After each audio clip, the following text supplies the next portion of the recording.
শুধুমাত্র এই হানিমুন কাণ্ড নয়, এর আগেও এরকম অনেক ঘটনা এই রাজ্যের বুকেই ঘটেছে। আমরা দেখেছি একাধিক ঘটনায় মনুয়া কাণ্ড থেকে শুরু করে রাজীব দে পর একইভাবে স্বামীকে হত্যা করা হয়েছে। দেখুন মনুয়া কাণ্ডে আপনাদের নিশ্চয় মনে আছে 2017 সালের 2রা মে স্বামী অনুপম সিংহকে খুন করে স্ত্রী মনুয়া, এবং কি মর্মান্তিক সেই খুন। প্রেমিক অজিতের সঙ্গে পরিকল্পনা করে খুন করা হয়। আপনাদের দেখাচ্ছি সেই ছবি, এবং স্বামীর আত্মচিৎকার শুনতে প্রেমিকের সঙ্গে সে সময় লাইভ ফোনে ছিলেন মনুয়া, যাতে স্বামী মারা গিয়েছে কিনা সেটা নিশ্চিত করা যায়। এরপর দেখুন রজত দে হত্যাকাণ্ড। রজত দে হত্যাকাণ্ড আরো একটি গুরুত্বপূর্ণ চাঞ্চল্যকর ঘটনা বলা যেতে পারে। 2018 সাল, তার পরের বছরই 25শে নভেম্বর আইনজীবী রজত দেকে খুন করা হয়, যিনি কলকাতা হাইকোর্টের আইনজীবী ছিলেন। শ্বাসরোধ করে তাকে খুন করে স্ত্রী অনিন্দিতা। মোবাইলের চার্জারে তার গলায় পেঁচিয়ে খুন করে অনিন্দিতা, এবং এই ঘটনায় ইতিমধ্যেই সাজা পেয়েছে অনিন্দিতা। আমি চলে যাব পরের ঘটনায়, হরিয়ানার প্রবীণ হত্যাকাণ্ড। আরও একটি চাঞ্চল্যকর ঘটনা। সোশ্যাল মিডিয়ায় রিলস বানাতে গিয়ে পরিচয় হয় সুরেশ এবং রবিনার, এবং আপত্তিকর অবস্থাতে দুজনে বাড়ির মধ্যে ধরা পড়ে গেলে তার স্বামীকে কার্যত ওড়না দিয়ে শ্বাসরোধ করে খুন করে রবিনা এবং তার প্রেমিক সুরেশ। এরপর আরও একটি ঘটনা আপনাদেরকে দেখাবো। আপনারা 5ই মার্চ 2025, সদ্য কিছুদিন আগের ঘটনা। প্রেমিক থাকা সত্ত্বেও প্রগতি যাদবকে বিয়ে দিয়ে দেয় তার পরিবার জোর করে, এবং সেটা মানতে পারেনি কারণ তার প্রেমিক ছিল। ভাড়াটে খুনি দিয়ে প্রগতি তার স্বামী দিলীপকে খুন করে প্রেমিক অনুরাগকে সঙ্গে নিয়েই। এরপর দেখুন মেরঠের আরও একটি হাই প্রোফাইল খুনের ঘটনা। 4 মার্চ 2025, স্বামীকে মদের সঙ্গে ঘুমের ওষুধে কার্যত খুনের চক্রান্ত করা হয়। ঘুমের ওষুধ খাইয়ে অচৈতন্য করে তাকে খুন করা হয়, এবং সব শেষে সৌরভের দেহ 15টি টুকরো করে কার্যত ড্রাম বন্দি করে সেটা কিন্তু মুস্কান একেবারে মাটিতে পুঁতে দেয়। আর এই মুহূর্তে আমাদের সঙ্গে সরাসরি যোগ দিয়েছেন রঞ্জন ভট্টাচার্য, মনোরোগ বিশেষজ্ঞ। রঞ্জনবাবু, আপনাকে স্বাগত জানাই জি24 ঘন্টায়। যেটা জানতে চাইবো আপনার কাছে, যে আমরা একটু আগেই দেখাচ্ছিলাম আমাদের স্ক্রিনে একের পর এক হত্যাকাণ্ড, যে হত্যাকাণ্ড গা শিউরে ওঠার মতো। কোথাও বালি চাপা, কোথাও মাটি চাপা, বা কোথাও দেখা যাচ্ছে দেহ টুকরো টুকরো করে কার্যত জলে ভাসিয়ে দেওয়া হচ্ছে, কোথাও পাহাড় থেকে ধাক্কা দিয়ে ফেলে দেওয়ার অভিযোগ। যদি সম্পর্কের পরিণতি এই হয়, তাহলে স্বাভাবিকভাবেই প্রশ্ন উঠছে এই সম্পর্কে জড়াচ্ছেন কেন তারা? কোথাও কি পারিবারিক চাপ, টাকা পয়সা, লিপ্সা? রোমান এম্পারার যদি ক্লডিসিওর কথা মনে করি, তাহলে সেই ক্লডিসিওকে তার স্ত্রী অ্যাগ্রাপিও কিন্তু হত্যা করেছিলেন। এবং আমরা যদি দেখি কার্ড সিনেমাতেও ঋষি কাপুরকেও কিন্তু তার স্ত্রীর হাতে কিন্তু খুন হতে হয়। আমরা যদি দেখি যে এই যে স্বামীকে মারা, এটাকে বলা হয় ম্যারিটিসাইড, এবং ম্যারিটিসাইড এবং স্ত্রীকে হত্যা করাকে বলা হয় ইউরক্সিসাইড।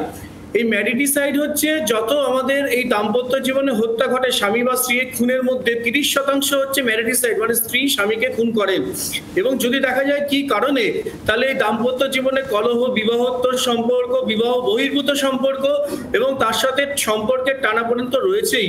কিন্তু আজকে যদি এই দুটি ঘটনা আমরা শ্বেতা বা সোনমের যে ঘটনাগুলি পরপর সংবাদ মাধ্যমে উঠে আসছে, তা থেকে একটা জিনিস পরিষ্কার, যে একটা ভাবলেশহীন অবস্থায় এই যে আমাদের লাভ, সেক্স এবং অন্যান্য অ্যাঙ্গেলগুলো চলে আসে, এবং পরকীয়াটা হচ্ছে অনেকটা হচ্ছে জঙ্গলের মধ্যে হাঁটার মতো। আর দাম্পত্য জীবনের যে মোনোগ্যামাস রিলেশনশিপ, সেটা হচ্ছে সাজানো বাগানের মতো। এই পরকীয়ায় অনেক অ্যাডভেঞ্চার থাকে, এবং যখন এই জাতীয় দুজন ক্রিমিনাল মেন্টালিটির লোক বা সাইকোপ্যাথ তারা কোনো প্যাক্ট করেন, যেটা আমরা চিড়িয়াখানা গল্পে দেখতে পেয়েছি, যেখানে কিন্তু দুজন কুখ্যাত অপরাধী তারা কিন্তু খুন করেছিলেন, এবং ঠান্ডা মাথায় কোল্ড ব্লাডের পরিকল্পিত মার্ডার। এদের কিন্তু কোনো রকম অনুতাপ হয় না, তারা তখন ঝোঁকের বসে পরকীয়া করেন, এবং তারপরে একজন মানুষকে স্বীকার করেন। কিন্তু রঞ্জনবাবু, এর তো একটা মারাত্মক সোশ্যাল ইম্প্যাক্টও রয়েছে। এরপর যেটা হবে, যে দেখা যায় বহু ক্ষেত্রে এই ধরনের ঘটনা যদি প্রবণতা বেড়ে যায়, এর সোশ্যাল ইম্প্যাক্ট তো মারাত্মক হতে পারে। দেখো সৈকত, এখন আমরা সবাই ওভার এক্সপোজ। এখন দিন রাতে আমরা সোশ্যাল মিডিয়ার মাধ্যমে একে অন্যের সাথে যোগাযোগ করছি, এবং পরকীয়ার অঙ্গিকটা আরো বড় হচ্ছে। এবং তখন কিন্তু একটা এই যে ভালোবাসার জন্য যে যেন তেন প্রকারণে আমি যে কোনো সিদ্ধান্ত করতে পারি এবং অপরাধমূলক কাজ করতে পারি, সোশ্যাল ইম্প্যাক্টও মারাত্মক, কারণ এটা চেইন রিয়াকশনের মতো হতে থাকে এবং একটা ঘটনার থেকে তা থেকে অনুপ্রাণিত হয়ে অন্যান্য লোকরাও এরকম ঘটনা ঘটবে। বিশেষ করে দুজন মানুষের মধ্যে যদি সমান এই ক্রিমিনাল মেন্টালিটি বা অ্যান্টি সোশ্যাল পার্সোনালিটি ডিসঅর্ডারের লক্ষণ থেকে থাকে, তাই সচেতনতা ভীষণ দরকার এবং পরকীয়ার ক্ষেত্রে এগোনোর আগে 10 বার ভাবতে হবে। কারণ এই পরকীয়ার কথা আপনি যখন বলছেন, বিবাহ বহির্ভূত সম্পর্ক, এর রেমেডি কি আছে?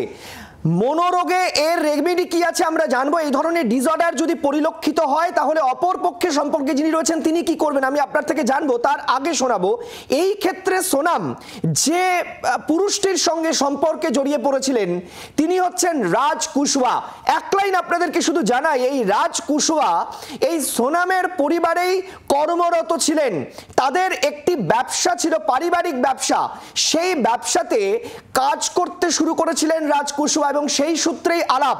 দেখবেন যে যখন এই শেষকৃত্য সম্পন্ন হচ্ছে রাজের, সেই শেষকৃত্যেও কিন্তু এই রাজার শেষকৃত্যে রাজ উপস্থিত রয়েছে, তার পরিবারকে কোথাও সমবেদনা জানার চেষ্টা করা হচ্ছে, সেই ছবিও ভাইরাল হয়েছে। তাহলে এই রাজ, তার মা, তার পরিবার কি বলছেন দেখুন। नहीं, कभी कोई जिक्र नहीं करा। खूब भैया सुबह आता था, नहा धो के बाद ड्यूटी चला जाता था। कभी काम रहता तो उनके पापा का फोन आ जाता था जल्दी से, दादाजी का, उनके पापा का। सोनम को लेकर कभी कोई जिक्र नहीं, कोई भैया कोई बात नहीं हुई कभी। सोनम की तो कभी चर्चा नहीं कर, फोन कभी काम के लिए। क्या चाहते हैं बाब ये?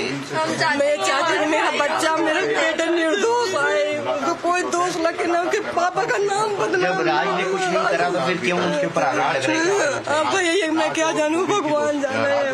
मैं सबके हाथ पैर जोड़ता कि भगवान सबके पैर पड़ता क्योंकि मेरे बच्चे पुलिस से कोई आया आपसे मिलने? पुलिस नहीं, हम भी पुलिस ना पुलिस आए ना पुलिस की जरूरत है।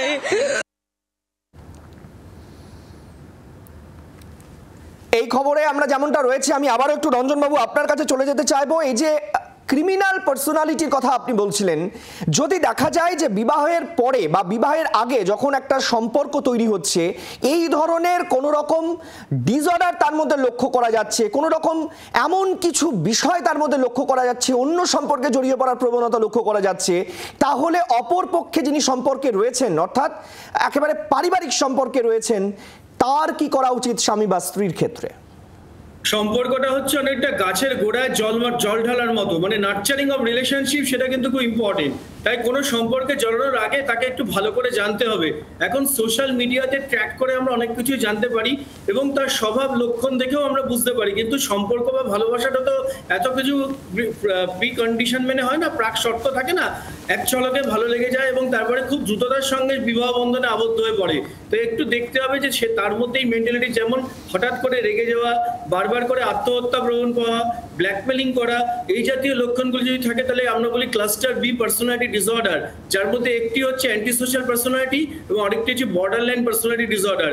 এই দুটো গ্রুপ যদি মিলে যায় তাহলে কিন্তু দেখা যায় এক্ষেত্রে যে দেখা যাচ্ছে ওই প্রেমিক প্রেমিকার যে যুগলের সম্পর্ক, তা থেকে তারা প্যাক্ট করে সামান্য কিছু অর্থের লোভ নিয়ে তারপরে দেখা যাচ্ছে তাকে খুন করতে পিছপা হচ্ছেন না, এবং এটা একটা তাৎক্ষণিক, এবং তারপরে তার মধ্যে কোনো অনুতাপ নেই, মানে lack of remorse and repentance, কোনো অনুতাপ না থাকার পরে এই যে ঘটনাগুলো ঘটে।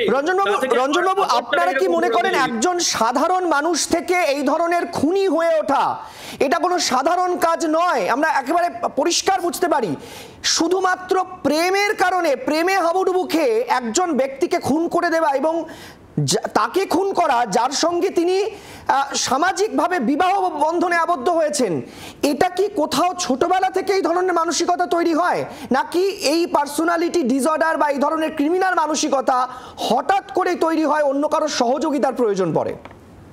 একদম সৈকত, যাকে সিঁদুর পরালাম, যার সাথে 7 পাকে বন্ধন হলাম, তাকেই খুন করে দিলাম, তাহলে এই ব্যাপারটা অবশ্যই এর যে মূলটা অনেক গ্রথিত রয়েছে। কারণ একটা চাইল্ডহুড পিরিয়ডে আমরা দেখি একটা ট্রেট আসে, ট্রেট থেকে হয় ক্যারেক্টার, যেটা 10 থেকে 19 বছর অ্যাডোলেসেন্ট পিরিয়ডে হয়, এবং অ্যাডোলেসেন্ট পিরিয়ডের পর সেটা হয় হচ্ছে পার্সোনালিটি ডিসঅর্ডার 18 বছর। কিন্তু personality disorder once develop it could never be change, এটাকে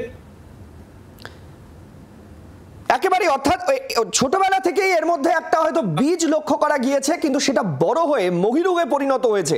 অনেক ধন্যবাদ রঞ্জন ভট্টাচার্য, মনোরোগ বিশেষজ্ঞ আমাদের সঙ্গে সরাসরি ছিলেন। বাংলার আওয়াজ, বাঙালির আবেগ, জি 24 ঘন্টা।